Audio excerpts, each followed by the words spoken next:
Order! Order! You are an incorrigible delinquent at times. Behave yourself, man!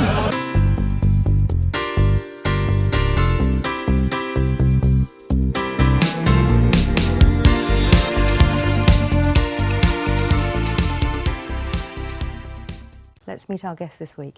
Yasmin Alibhai-Brown is a columnist for The Independent. Angela Epstein is a writer and broadcaster. Derek Hatton is the former deputy leader of Liverpool City Council, now a businessman.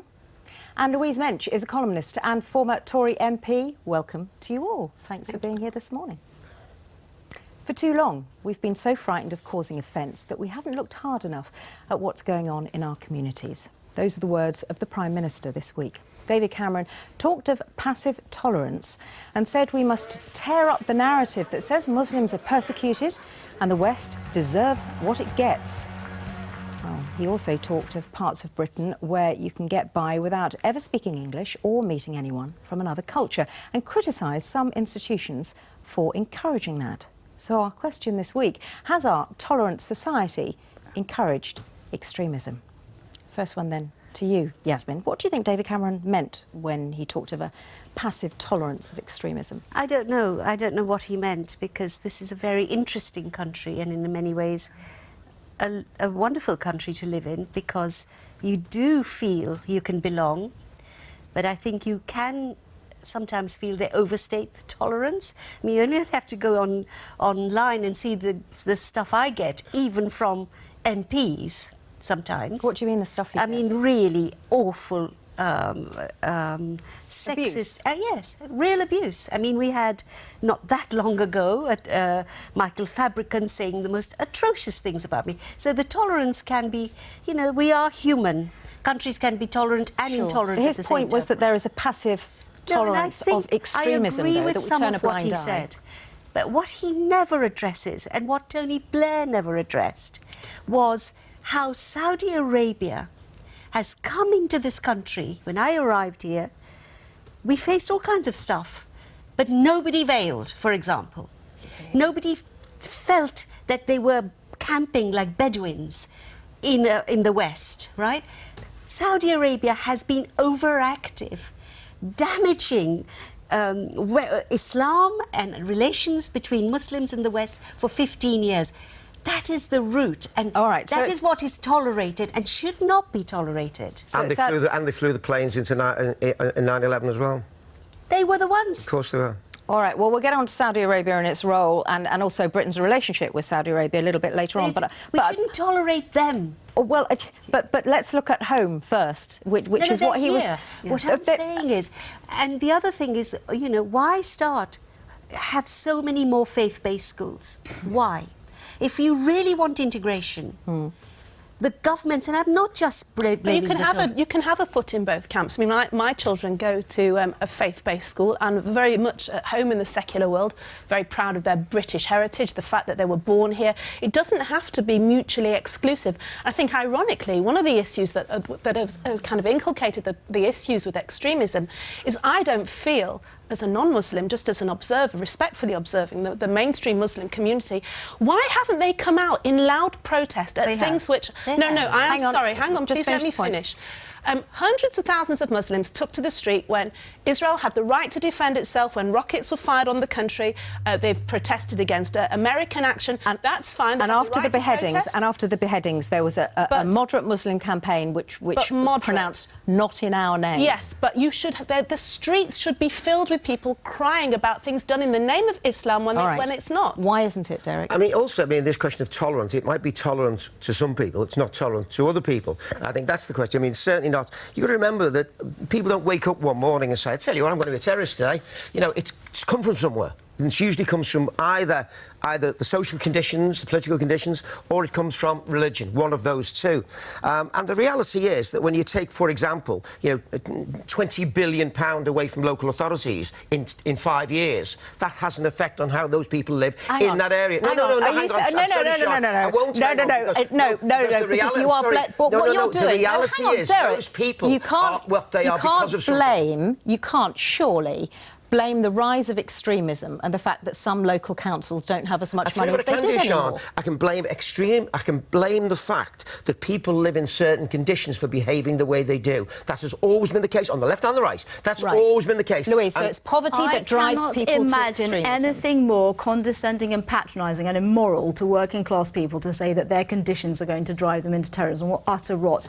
Yehadi John, who went to a good school, went to a university, had a decent house in London, had every privilege, every middle-class upbringing you can known to man, and what did he do? He fled to Islamic State and cut people's heads off. Let us put responsibility... One exception doesn't make the rule. He's not one exception. Well, it happens again and again. The vast majority come from those conditions, Louise, and you know that. Hang on, don't all talk at once, otherwise nobody's going to hear anything. Let Louise finish her point, then we'll come to you. That is utterly, utterly false. Saying that this is about local authority cuts is like saying it's about climate change. Let's get real. Yasmin made an extremely important point that isn't made often enough. This is not mainstream Islam, which is pluralistic and tolerant. This is the Wahhabi strain. It is Wahhabism, which most Muslims, and I've spoken to Muslims about this because I want to understand. I actually followed the hashtag in Arabic and translated it to see what they were saying to each other.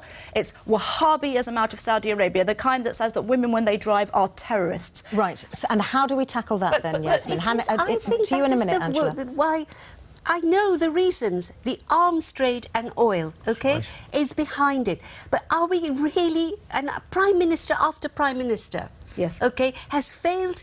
And I wrote this 2 weeks ago in a very hard-hitting article saying the biggest enemy of the West is Saudi Arabia. Yes. Now, they come into, first the mosques, the area where I lived. It's infiltration. They come into... And in a way, you know, the poorer communities are more easily seduced. But that's not the only reason. They come into mosques, they set up schools.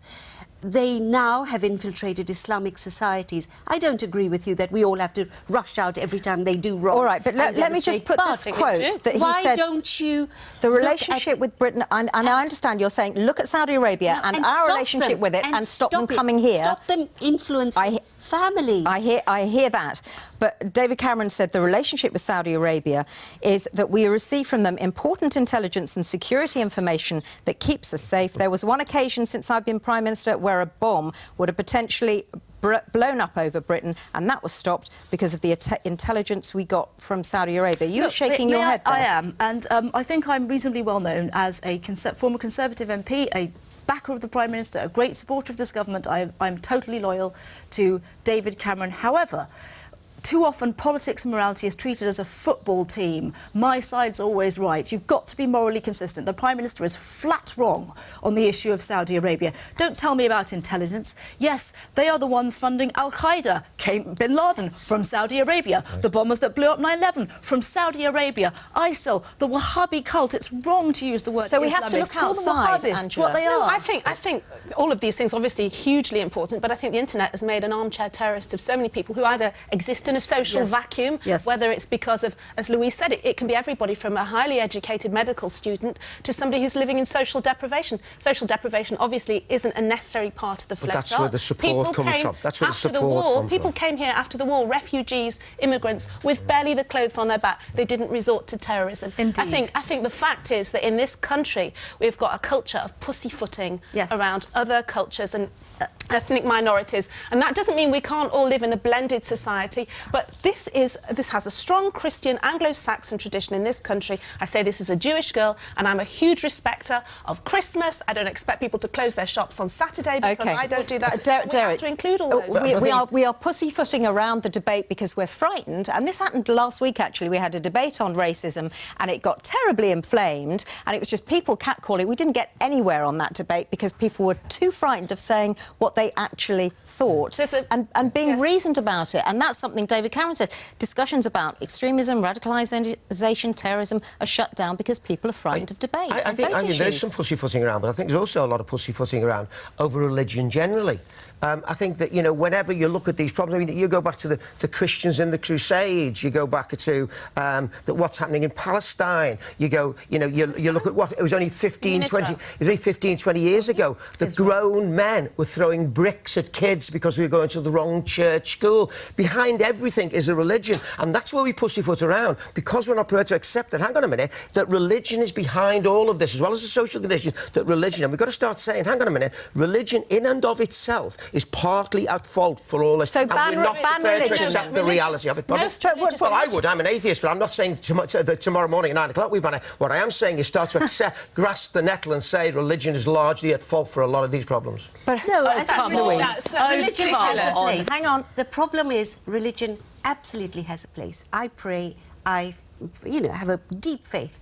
What religion is something on the inside. It's when it becomes merged with politics that the destructive nature of it really manifests itself. And the other thing is, I hear this refrain every day. People are afraid of being racist or if they speak up.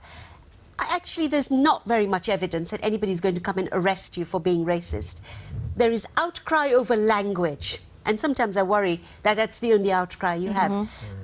When I complain about real racism that is happening to people, the backlash these days, when you complain about real racism, is equally frightening. But is that preventing us having a proper discussion about extremism and how to tackle the roots of extremism? Because the thing is that most religious extremism in recent generations has been carried out in the name of Islam, extremist Islam, much to the absolute horror of mainstream Muslims. I mean, there's an old Jewish joke, nobody ever crossed the road because they saw 4 accountants walking towards them. You know, there is a genuine fear because all the great terrorist activities and atrocities that have happened in recent years have been wrongly in the name of extremism in Israel that's killing kids in Palestine. Of course they are, all the time. Hang on, that's the worst form of extremism. We're not going to go into the Israeli-Palestinian conflict now because that's a whole longer conversation. We don't have time for it. All right, just hang on a sec, because a lot of you have been sending texts and tweets on this, so let's catch up and hear what the viewers are saying about this debate. Tommy? Yeah, Sian, Matthew is saying a tolerant society doesn't encourage extremism, but it does allow it to grow and flourish, addressing the question of whether we are actually just being patient and encouraging it ourselves. Our society, says Nola, is politically correct rather than tolerant, and that is why it has led to homegrown extremism. Daniel on Twitter saying society must be tolerant, but that's not an excuse for extremism. We can be unique and individual, but must show restraint at the same time. Terry saying extremism is encouraged because of the lack of tolerance in society. So it's a complex one, Sian. It is extremely complex, and where do we go? How do we tackle it? You know, it is still there. The government has the prevent strategy. They've spent £40 million on it. Has anything been achieved? I don't think enough has been achieved. I think some quite simple things could be achieved. And the first is that we just try to be morally consistent. The government speaks about extremism whilst at the same time allowing Sharia and baked-in religious tribunals to have legal status under the law. As in opposition, my party, I stood in a manifesto where we promised to end the status of those tribunals under the law. Not that people can do it religiously, but that they should not have legal rights to discriminate against women. And they shouldn't, should they, Derek? It is Muslim. Can I just... Hang on a sec. Just let Derek answer that point. I mean, you're in a position, aren't you, where somebody can say something like that, and quite honestly, I have a lot of sympathy with that. There's no doubt about it. But at the end of the day, if there is discrimination going on, whatever it may be, it's got to be fought in every possible way, and it doesn't matter how we do that. And I think Desmond made a great point there. How many times you complain about racism, and you hear it all the time, and nothing is done about it. Nobody reacts to it as though it's so. Oh yes, it's that again. So we've got to be a little bit careful and have a little bit of sense of proportion and a little bit of balance here. But is segregation and different ways of working, different rules of law in one country just going to exacerbate the problem? Yes, and we shouldn't allow it. We should not allow any different legal system here. They're not mutually exclusive. They are. With the greatest of respect, as somebody who understands certainly the Jewish Beth Din, absolutely. They don't. They work in sympathy with British civil law. No, they do not work. Yes, they absolutely do. Rubbish. Why rubbish? Listen, I'm married because they privilege as as Sharia law does, Jewish Orthodox religious law does, men are privileged over women under the court, and women from the community are forced to accept mediation in this, and it's not voluntary. Without going into the Jewish rule of law and the Sharia rule of law, isn't it the point that segregation is bound to encourage some form of extremism? Yes, 100%. And segregation does exist in this country. Segregation, there is self-imposed segregation. There are certain communities that like to live together. The Chinese community might all live in a certain area of town. Indian community, the Sikh community. There's a big difference between what you call segregation and a ghettoised mentality, and being able to enjoy your ethnicity and your heritage at the same time. I don't think it's always self-imposed, though, Angela. I don't think it's always self-imposed at all. I think very often the conditions in a given city